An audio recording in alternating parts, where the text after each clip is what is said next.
안녕하세요. 저는 강남 세브란스 병원 신경과 정유한입니다.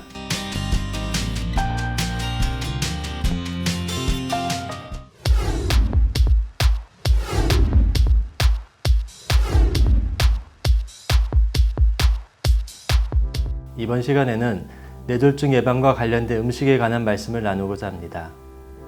뇌졸중 환자나 보호자들이 많이 하는 질문 중에 하나가 어떤 음식이 뇌졸중 예방에 도움이 될까입니다. 주위의 공고로 많은 음식들과 다음에 건강보조식품들을 많이 드시고 계신데요. 과연 이런 것들이 얼마나 뇌졸중 예방하고 관련이 있는지 오늘 이 시간 그 말씀을 나누고자 합니다.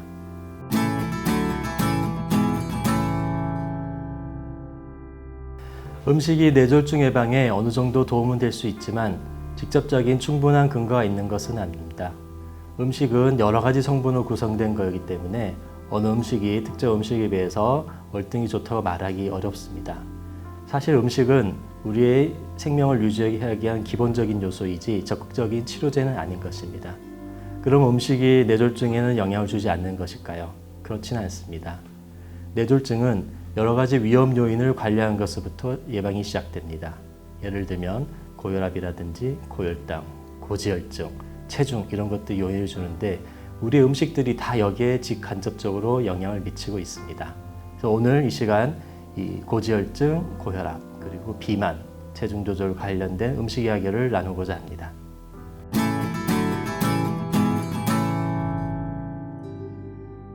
여러분은 필수 영양소에 대해서 들어보신 적이 있을 것입니다. 이 필수 영양소는 우리 인체의 성장과 발달, 유지에 필요한 필수적인 영양 요소들입니다. 이 필수 영양소에는 5가지가 있는데요. 탄수화물, 단백질, 지방 이렇게 있고 그리고 무기질과 비타민입니다.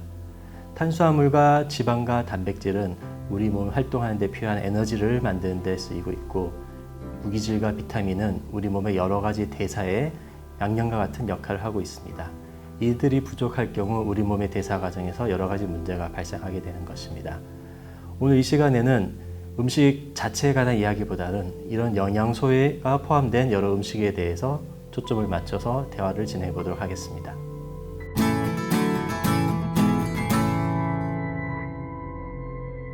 그렇지는 않습니다. 지방은 우리 몸의 중요한 에너지원이고 세포막 구성에 중요한 역할을 합니다. 하지만 과하면 고지혈증을 유발하게 됩니다. 콜레스테롤 같은 경우 특히 생활습관의 영향을 많이 받게 되는데 음주 후면은 혈중 콜레스테롤 농도를 높이는 아주 나쁜 역할을 하게 되고요. 규칙적인 운동은 좋은 영향을 미치게 됩니다. 결국 고지혈증은 한 가지 방법으로는 해결되는 것이 아니고 식이 조절을 포함한 생활습관 교정 및 약물 치료 등 다각도의 노력이 필요한 질환입니다.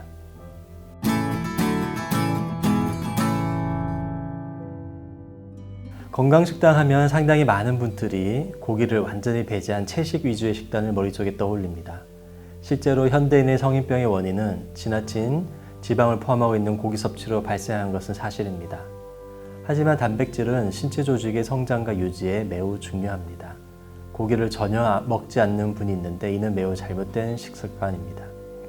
필수 아미노산을 포함한 이런 동물성 단백질은 식물 단백질로 대체하기가 어렵습니다.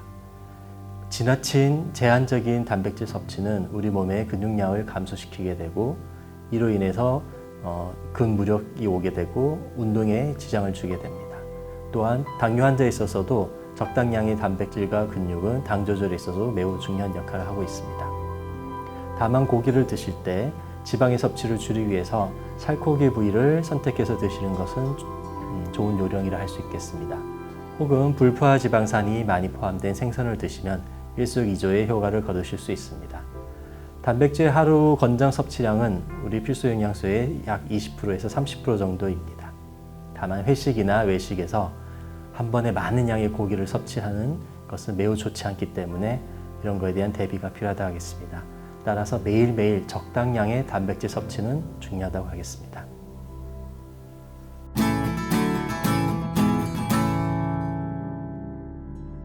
답은 그 환자의 질환의 상태에 따라서입니다. 유전적으로 지질대사 이상이 있는 경우 식사 습관에 관계없이 고지혈증이 생길 수 있습니다. 하지만 일반적으로 식이요법으로 섭취되는 콜레스테롤이 그대로 혈중 콜레스테롤에 반영되는 것은 아닙니다. 다시 말하면 우리가 먹는 콜레스테롤은 우리 몸에서 합성되는 콜레스테롤의 원료인 것입니다. 따라서 사람에 따라서 콜레스테롤의 합성은 많지만 제거가 되지 않는 경우가 있고, 이럴 경우에는 혈중 콜레스테롤이 높아지게 됩니다. 물론 섭취하는 콜레스테롤을 극단적으로 감소시킬 경우에 합성이 덜 되기 때문에 혈중 콜레스테롤이 어느 정도 줄어들 수는 있습니다. 하지만 식물성 식품에도 콜레스테롤의 원료가 들어있기 때문에 식이 조절로 콜레스테롤을 낮출 수 있는 것은 대개 10에서 20% 정도입니다. 뇌졸중 환자의 경우 저밀도 콜레스테롤 경우는 50% 정도 우리가 감소시켜야 되기 때문에 식이 조절로 한계가 있는 것은 사실입니다. 콜레스테롤 약을 드셔야 하는 이유가 바로 그 이유인 것입니다.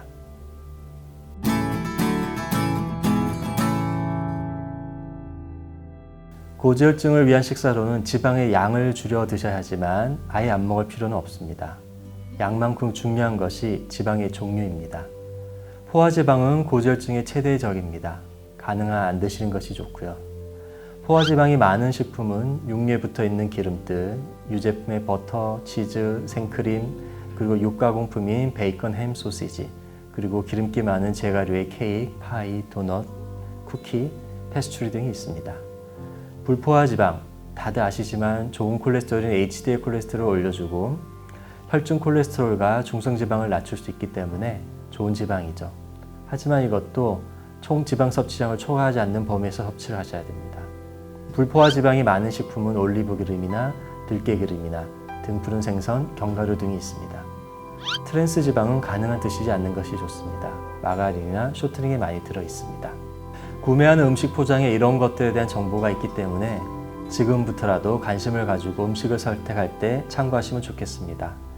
닭날개보다는 닭가슴살 부위를, 그리고 삼겹살보다는 목심이나 등심 부위를, 꽃등심이나 소갈비 부위보다는 기름을 제거한 수육 등을 드시는 것이 지방 섭취를 줄일 수 있는 좋은 방법입니다.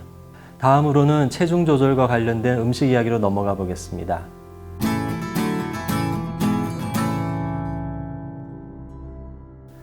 최근 과체중과 비만인들이 늘어나면서 뇌졸중 환자들도 소식을 하는 것이 좋은 것에 대한 문의가 많습니다. 정답은 영양평가를 한 후 지나치거나 부족한 영양 섭취를 교정하는 것입니다. 우리의 생활 수준이 올라가면서 영양 부족은 없을 거라 생각하지만 국내 질병관리본부의 보고에 따르면 한국 남자 26%, 여자의 35%가 영양이 부족한 것으로 조사되었습니다.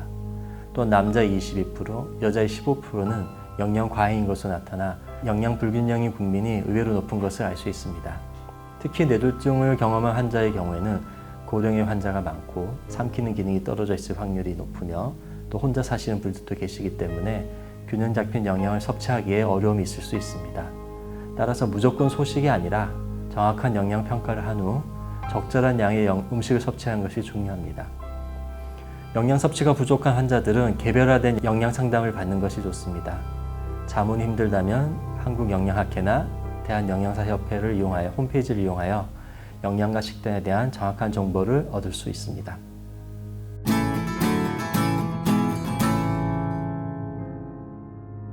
비만을 줄이거나 막기 위한 식사로는 다음 사항을 실천하셔야 됩니다. 가장 중요한 것은 섭취하는 칼로리를 줄여서 먹는 것입니다. 즉, 덜 먹어야 합니다. 체중 감량이 필요한 경우 보통 하루 1200에서 1800kcal를 권장합니다. 규칙적으로 먹어도 살이 빠지지 않는 경우 평소 드시는 양의 20%에서 30% 정도를 줄여서 드시는 것을 권장드립니다. 대신 굶으면 안 됩니다. 이것은 오히려 식이 조절을 실패하게 하는 원인 중에 하나입니다. 대신 배부르게 먹는 요령이 필요한데 포만감이죠. 천천히 드시고 식이섬유가 많은 음식을 드시는 것이 그 방법입니다. 그리고 식사의 질을 고려 영양은 충분히 섭취하셔야 됩니다. 마지막으로 술을 조심하셔야 됩니다. 알코올은 과잉의 열량 섭취를 유발합니다. 보통 소주 한 잔은 90kcal입니다. 소주 한 병이면 밥 2공기의 열량입니다. 술은 열량에 다른 영양소는 없는 음식이기 때문에 간에서 대사되어 체지방으로 축적되기 쉽습니다. 특히 술을 드실 때 술안주를 드시게 되는데 대부분 고열량의 식품인 경우가 많죠. 예를 들면 삼겹살, 치킨, 갈비, 곱창 등이죠.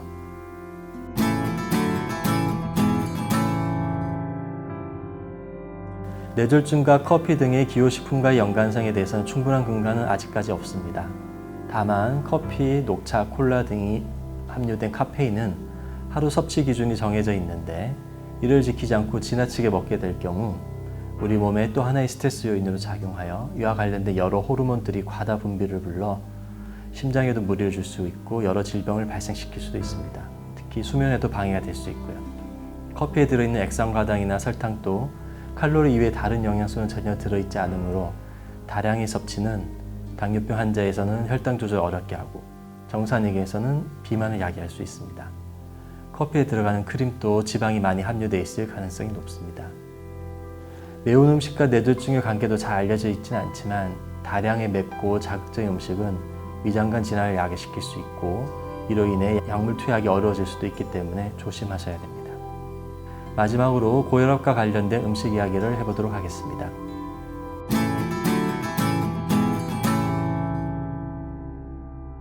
앞서 뇌졸중 예방에 고혈압 조절이 중요하다는 말씀을 드렸습니다.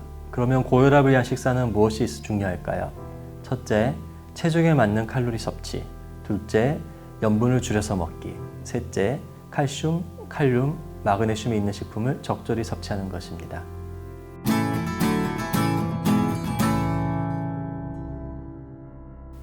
과일이나 채소는 우선 칼륨의 함량이 높습니다. 칼륨은 신장에서 염분과 경쟁적으로 배설되기 때문에 염분의 배출을 촉진하게 되어 고혈압이나 신부전 환자와 같이 염분 섭취를 제한해야 된 경우 충분한 칼륨의 섭취는 염분 조절에 도움이 됩니다. 또한 과일이나 채소에는 식이섬유가 많이 포함되어 있기 때문에 식이섬유는 콜레스테롤이나 중성지방을 낮추는 데 도움이 됩니다. 여기서 조심하셔야 될 것은 신장 기능이 나쁜 환자분들입니다. 신장 기능이 나쁜 환자분들은 칼륨 및 단백질 섭취를 제한해야 될 수가 있는데 과량의 칼륨이 포함된 음식을 드셨을 경우 혈중 칼륨 농도가 갑자기 올라갈 수도 있기 때문에 주의가 필요합니다.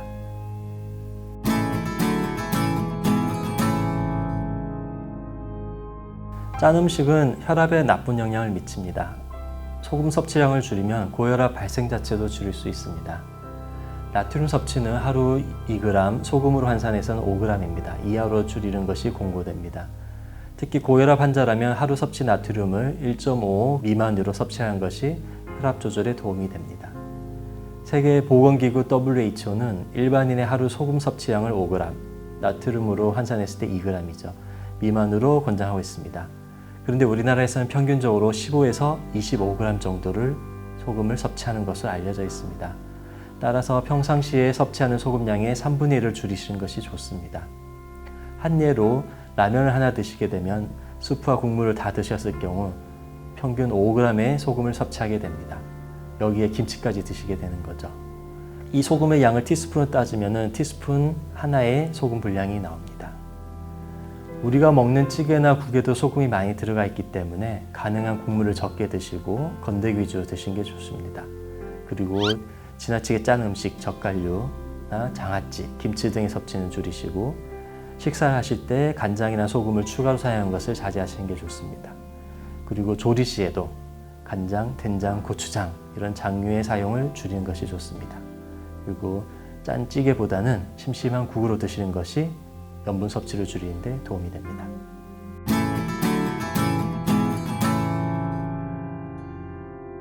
지중해 식시기란 저지방의 지중해 식시기를 하는 것을 말합니다. 지중해 식시기는 신선한 야채, 과일, 그리고 껍질을 벗기지 않은 통곡물, 예를 들면 통밀이나 현미 등이 있습니다. 이런 것들을 섭취하는 것을 지중해식 식이라고 합니다. 저지방 식이는 저지방 유제품이나 가금류, 콩, 올리브오일, 견과류 등을 섭취하는 것을 말합니다. 뇌졸중을 예방한 시기로 미국 심장학회 그리고 미국 뇌졸중학회의 뇌졸중 진료 지침상에서 추천하는 식이요법이 바로 지중해식 식이인 것입니다. 표현은 근사하지만 이미 여러분들이 잘 알고 계신 건강식단입니다. 자, 오늘 이야기를 마무리하겠습니다. 건강을 지키는 데는 왕도란 없습니다. 하지만 기본적인 원칙을 잘 지킬 경우 뇌졸중 예방에 도움이 되는 것도 사실입니다. 지금부터는 잘못된 상식으로 편중된 식이, 영양을 섭취하지 말고 균형 잡힌 건강한 식단으로 건강생활을 영위하시길 바랍니다. 필요시 전문가와 상의해서 정확한 정보를 얻는 노력도 필요할 것입니다.